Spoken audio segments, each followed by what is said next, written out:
नाशिकमध्ये राष्ट्रवादी काँग्रेसचा कार्यकर्ता मेळावा पार पडणार आहे आणि या मेळाव्यानिमित्त अजित पवार नाशिक दौऱ्यावर येणार आहेत। यावेळी अजित पवार आणि छगन भुजबळ एकाच व्यासपीठावर येतील। मंत्रिमंडळात स्थान न मिळाल्याने भुजबळ नाराज होते। स्वतःच्या भाषेवर प्रेम करताना दुसऱ्या भाषांचा द्वेष करून आपण पुढे जाऊ शकत नाही। इतर भाषांचा द्वेष करणं म्हणजे स्वतःच्या मातृभाषेवर प्रेम करणं नाही। आपल्याला मातृभाषा प्रचंड आवडते, यात काही वावगं नाही। मात्र तुम्हाला विविध भाषा बोलता येणं देखील महत्त्वाचं आहे। त्यामुळे आपण अधिक प्रगत बनतो, असं स्पष्ट मत राज्यपाल CP राधाकृष्णन यांनी व्यक्त केलंय। एकनाथ खडसेंना मी नोटीस पाठवली आहे, त्यामुळे नोटीसीचं उत्तर त्यांना विचारा। मी नोटीस दिली आहे, त्यांनी उत्तर द्यावं, असं वक्तव्य गिरीश महाजन यांनी केलंय। हिंदी भाषेची इयत्ता पहिलीपासूनची सक्ती अशास्त्रीय आहे। यामागे भारतीय जनता पक्षाचा हिंदी, हिंदू आणि हिंदू राष्ट्र असा विचार आहे, असा आरोप काँग्रेसचे प्रदेशाध्यक्ष हर्षवर्धन सपकाळ यांनी केलाय। राज्यातील वाळू डेपोंमधील अनियमितता, गैरव्यवहार आणि नियमांचं उल्लंघन होत असल्याच्या घटना कानावर येत आहेत। यावर महसूल मंत्री चंद्रशेखर बावनकुळेंनी कठोर पवित्रा घेतलाय। राज्यातील सर्व 57 वाळू डेपोंना नोटीस बजावण्यात आलेली आहे। नियमांचं पालन न करणारे डेपो रद्द करण्याचा इशारा देखील मंत्री बावनकुळेंनी दिलाय। भाजपमध्ये संघटनात्मक निवडणुकीला गती आलेली असताना शहराध्यक्ष निवडीबाबतही जोरदार चर्चा सुरू झाली आहे। पुण्यात विद्यमान शहराध्यक्ष धीरज घाटे यांना पुन्हा एकदा संधी मिळणार की आगामी महापालिका निवडणुकीच्या दृष्टीने आक्रमक आणि डावपेच खेळण्यात तरबेज असलेल्या चेहऱ्यालाही संधी दिली जाणार, यावरून पक्षांतर्गत तर्कवितर्क लढवले जात आहेत। मुंबई शहर आणि उपनगरातील महापालिकेच्या रुग्णालयांच्या खासगीकरणाचा घाट घातला जात असतानाच उत्तर मुंबईचे खासदार पियुष गोयल यांनी भगवती रुग्णालयाचं खासगीकरण होऊ देणार नाही, असं स्पष्ट करत महापालिकेला दणका दिलाय। राष्ट्रवादी काँग्रेसच्या अजित पवार गटाचे नेते बाबा सिद्दीकी यांच्या हत्या प्रकरणातील खटल्यात त्यांची पत्नी शहजीन यांना हस्तक्षेप करण्याची परवानगी विशेष न्यायालयानं दिलेली आहे। न्यायालयासमोर तथ्य आणि खरी माहिती सादर करण्याची आवश्यकता आहे, त्यामुळे आपल्याला मध्यस्थी अर्ज मंजूर करण्यात यावा, अशी विनंती शहजीन यांनी केली होती। पनीर आणि चीज सारख्या डेअरी प्रॉडक्ट्सच्या नावाखाली बाजारात मिळणाऱ्या पर्यायी अनलॉक प्रॉडक्टवर आमदार विक्रमसिंह पाचपुते यांनी विधानसभेत कारवाईची मागणी केली होती। याबाबत केंद्र आणि राज्य सरकारनं उचललेलं पाऊल स्वागतार्ह असल्याचं त्यांनी म्हटलं। उद्धव ठाकरेंनी सकारात्मकता दाखवली, मात्र संजय राऊत हे घडू देणार नाही। संजय राऊत शरद पवार आणि सोनिया गांधी यांचे एजंट आहेत। ते नारदाची औलाद असून त्यांनीच उद्धव ठाकरेंचं राजकारण संपवलं, तसंच ते आता राज ठाकरेंचं देखील राजकारण संपवण्याच्या मार्गावर आहेत, अशी घणाघाती टीका शहाजी बापू पाटील यांनी केली आहे। पुणे एकत्र येण्यानं फारसा काही फरक पडत नाही। यापूर्वी अनेकांनी एकत्र येण्याचा प्रयत्न केला आणि तेच लोक नंतर बाजूला गेलेत, असा टोला राधाकृष्ण विखेंनी लगावलाय। तर जनतेचा विश्वास महायुतीवर आहे आणि तो अधिकाधिक दृढ होतोय, असा विश्वास देखील त्यांनी व्यक्त केला। राज्य महिला आयोगाच्या अध्यक्ष रुपाली चाकणकर यांनी भिसे कुटुंबियांची भेट घेतली। डॉक्टर सुश्रुत घैसास यांच्यावर गुन्हा दाखल झाल्यानंतर चाकणकरांनी कुटुंबाची भेट घेतली। भिसे यांचा मृत्यू डॉक्टरच्या हलगर्जीपणामुळे झाला, त्यामुळे घैसास यांच्यावर गुन्हा दाखल झालाय। समाधान याचंच आहे, ज्यांनी हलगर्जीपणा केलाय त्यांच्यावर गुन्हा दाखल झालाय, असं वक्तव्य रुपाली चाकणकर यांनी केलंय। सोन्याचा भाव प्रति तोळा 98,700 रुपये होता आणि याच पद्धतीनं अत्यंत वेगानं घडामोडी होत राहिल्यास सोनं 1,20,000 रुपयांवर जाण्याची शक्यता सराफ बाजारातून वर्तवण्यात येते। भारतीय सैन्य दल, नौदल आणि वायुदलामध्ये अधिकारी पदावर भरती होण्याची इच्छा असलेल्या महाराष्ट्रातील युवक आणि युवतींसाठी सुवर्ण संधी आहे। छात्रपूर्व प्रशिक्षण केंद्र नाशिक रोड इथे शासनाच्या वतीनं 5 मे ते 14 मे या कालावधीमध्ये SSB कोर्स आयोजित केलेला आहे। मुंबई शहर जिल्ह्यातील इच्छुक उमेदवारांनी 24 एप्रिल रोजी जिल्हा सैनिक कल्याण कार्यालय मुंबई शहर इथे मुलाखतीला हजर राहावं, असे निर्देश देण्यात आले।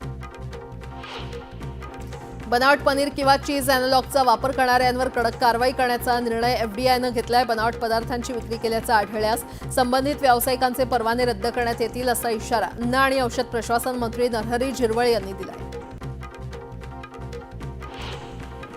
मालेगाव बॉम्बस्फोट प्रकरणाचा निकाल कोर्टानं राखून ठेवलेला आहे। येत्या 8 मेला कोर्ट निकाल देण्याची शक्यता आहे। 17 वर्षांनंतर या प्रकरणाची सुनावणी पूर्ण झाली आहे। बीडमध्ये बडतर्फ पोलीस उपनिरीक्षक रणजित कासले विरोधात तक्रार दाखल करण्यात आली आहे। उसने घेतलेले 10 लाख न दिल्यानं तक्रार दाखल करण्यात आली आहे। कासलेनं मुलाच्या फीसाठी 10 लाख रुपये उसने घेतल्याचं समोर आलंय। मुंबई महापालिकेच्या चुकीमुळे पालिकेच्या प्राथमिक अनुदानित शाळांमधील 74 सेवानिवृत्त शिक्षक, मुख्याध्यापक आणि कर्मचाऱ्यांकडून पालिकेनं 2.25 कोटींची वसुली केली आहे. ही वसुली केलेली रक्कम परत मिळावी याबाबत राष्ट्रीय कर्मचारी सेनेनं आमरण उपोषणाचा इशारा दिला आहे. पाळीव प्राणी अथवा मोकाट प्राण्यांचा मृत्यू झाल्यास त्याची विल्हेवाट लावणं हे जिकिरीचं बनतं. यासाठी मृत प्राण्यांकरता दफनभूमी असावी अशी मागणी प्राणी मित्रांकडून केली जात होती. तिला यश आलं असून खारघर सेक्टर 14 मध्ये खास प्राण्यांसाठी दहनभूमी उभारण्यात येणार आहे.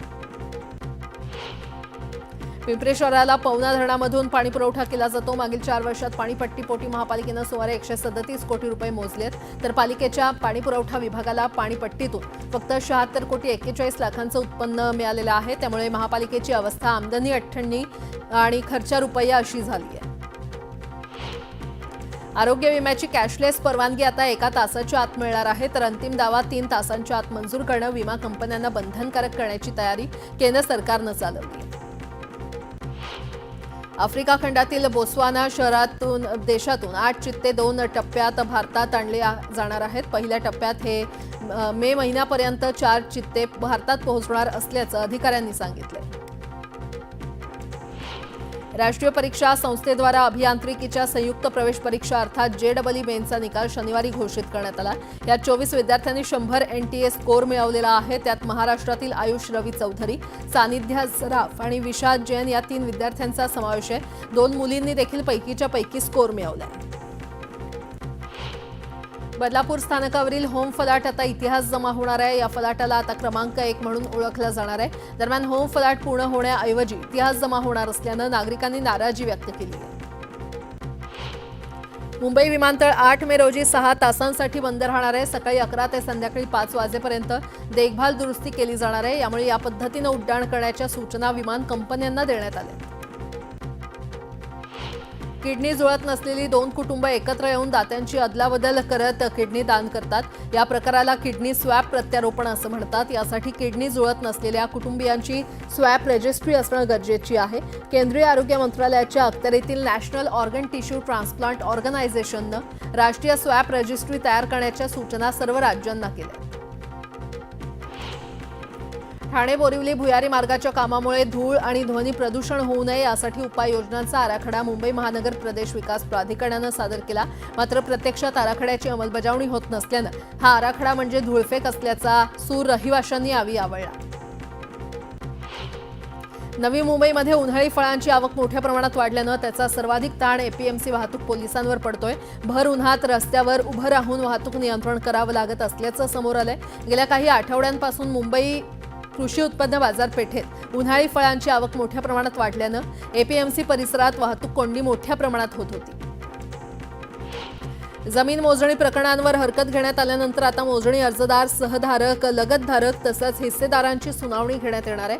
या मोजणी प्रकरणी प्रत्येकाला आपली बाजू मांडण्याची संधी दिली जाणार आहे. तसंच या हरकतींवर जिल्हा अधीक्षकांकडे करण्यात आलेले द्वितीय अपील अंतिम असेल. त्यामुळे सरकार स्तरापर्यंत जाणाऱ्या अपिलांना चाप बसणार आहे. कल्याण डोंबिवली पालिकेकडून होणाऱ्या पाणीपुरवठ्याला काही दिवस पिवळसर रंग आणि ते पाणी दुर्गंधीयुक्त असण्याची शक्यता आहे. कल्याण डोंबिवली पालिकेच्या पाणीपुरवठा विभागानं हे पाणी पाहून नागरिकांनी घाबरून जाऊ नये, हे पाणी नागरिकांनी उकळून गाळून प्यावं असं आवाहन केलं. पुण्यातील डेक्कन जिमखाना आणि शहरातील मध्यवर्ती पेठांचा भाग जोडणारा बाबा भिडे पूल 21 एप्रिलपासून 6 जूनपर्यंत वाहतुकीसाठी पूर्णपणे बंद ठेवण्याचा निर्णय घेण्यात आलाय. पुणे मेट्रोच्या डेक्कन जिमखाना स्टेशनच्या कामासाठी हा निर्णय घेण्यात आलाय. शुक्रवारी सकाळी हा पूल वाहतुकीसाठी अचानक बंद करण्यात आल्यानं नागरिकांचा मोठा गोंधळ उडाला.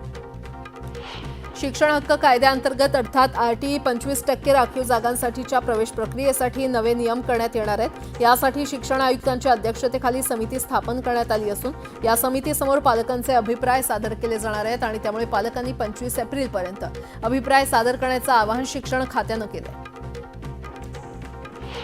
राज्यातील प्रत्येक शैक्षणिक विभागात एक याप्रमाणे एकूण 8 आनंद गुरुकुल निवासी शाळा स्थापन करण्यात येणार आहेत. या शाळांच्या माध्यमातून शैक्षणिक विकासासह विद्यार्थ्यांच्या व्यक्तिमत्वाचा सर्वांगीण आणि शाश्वत विकास साध्य करण्याचं उद्दिष्ट आहे.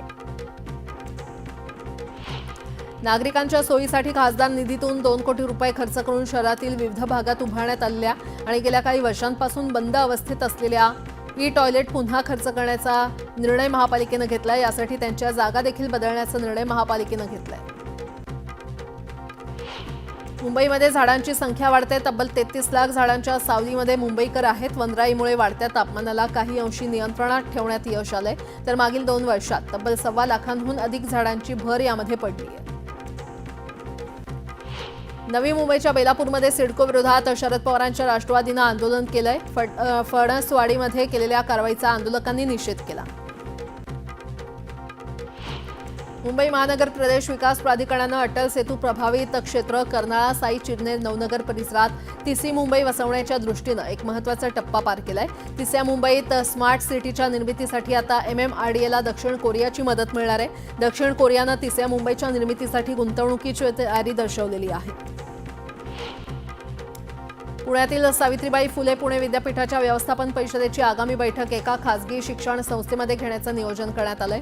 नगर आणि नाशिक इथे असलेल्या उपकेंद्रांना डावलून विद्यापीठासारख्या शासकीय संस्थेच्या व्यवस्थापन परिषदेची बैठक खासगी संस्थेमध्ये आयोजित करण्याचं कारण काय, असा प्रश्न उपस्थित करण्यात येतोय. राष्ट्रीय शैक्षणिक धोरणाअंतर्गत अनुसंधान नॅशनल रिसर्च फाउंडेशनद्वारे सुरू करण्यात आलेल्या partnerships for accelerated innovation and research उपक्रमाअंतर्गत मुंबई विद्यापीठाचा समावेश करण्यात आलेला आहे. IIT मुंबईच्या हब अंतर्गत मुंबई विद्यापीठ स्पोक म्हणून काम करणार आहे. यामुळे मुंबई विद्यापीठाच्या संशोधनाचं क्षितिज विस्तारणार आहे.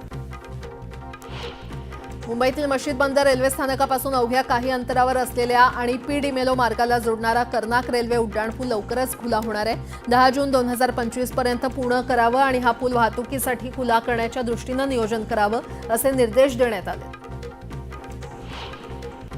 ठाणे पालिका क्षेत्रामध्ये धोकादायक आणि अतिधोकादायक इमारतींचा प्रश्न उभा आहे. त्यानुसार पालिका क्षेत्रात 96 इमारती अतिधोकादायक असून 4407 इमारती या धोकादायक असल्याची माहिती समोर आली आहे. मुंबई विलेपार्ले पूर्व येथील कांबळीवाडी परिसरातील 30 वर्ष जुन्या प्रार्थना स्थळावर महापालिकेनं बुधवारी तोडक कारवाई केली. या कारवाईच्या निषेधार्थ विशिष्ट समाजातील नागरिकांनी शनिवारी मोर्चा काढला होता. या मोर्चामध्ये मोठ्या संख्येनं नागरिक सहभागी झाले होते. नियोजित पूर्व मान्सून देखभालीच्या कामासाठी 8 मे 2025 रोजी सकाळी 11 ते संध्याकाळी 5 वाजेपर्यंत मुंबई छत्रपती शिवाजी महाराज आंतरराष्ट्रीय विमानतळ धावपट्टी तात्पुरती बंद राहणार आहे.